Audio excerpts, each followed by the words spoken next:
Mes enfants, écoutez-moi. Je vous aime beaucoup et je veux vous faire connaître votre origine. Regardez le ciel. Vous avez là-haut un Père céleste qui vous aime beaucoup et qui ne s'est pas contenté d'être seulement votre Père du ciel, de vous guider, de créer pour vous un soleil, une mer, une terre et des fleurs pour vous rendre heureux.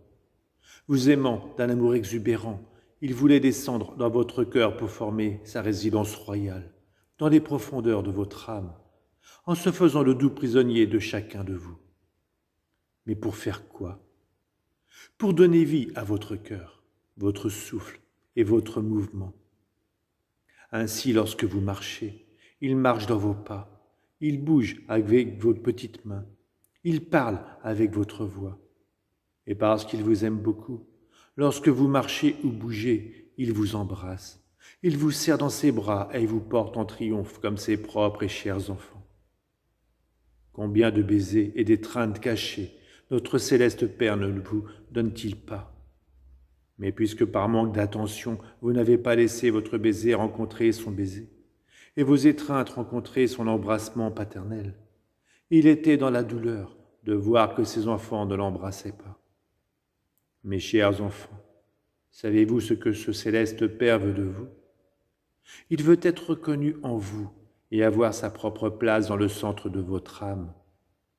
Et comme il vous donne toutes choses, il n'est rien qu'il ne vous donne pas. Il veut votre amour en tout ce que vous faites. Aimez-le.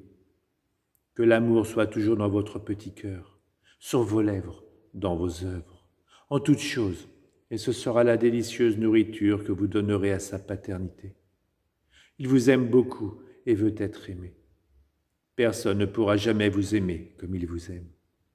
Il est vrai que vous avez un Père sur la terre, mais combien différent de l'amour du Père céleste. Votre Père sur la terre ne peut pas toujours vous suivre, surveiller vos pas ou dormir avec vous. Il ne palpite pas non plus dans votre cœur, et si vous tombez, il ne peut même pas le savoir. Au contraire, votre Père céleste ne vous quitte jamais.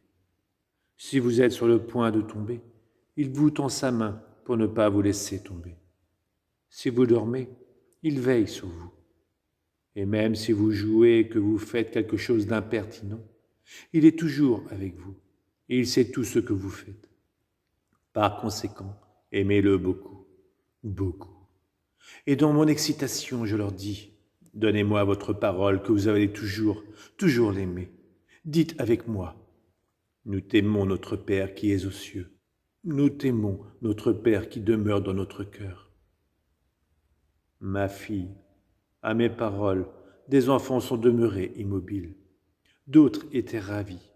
Certains se sont serrés contre moi et ne voulaient plus me laisser partir.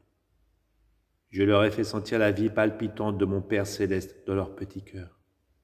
Et ils étaient dans la fête parce qu'ils n'avaient plus un Père qui était loin d'eux, mais qui demeurait dans leur propre cœur. Et pour les raffermir et leur donner la force de me quitter, j'ai béni ces enfants en renouvelant sur eux notre puissance créatrice, invoquant la puissance du Père, la sagesse du Fils, moi-même, et la vertu du Saint-Esprit.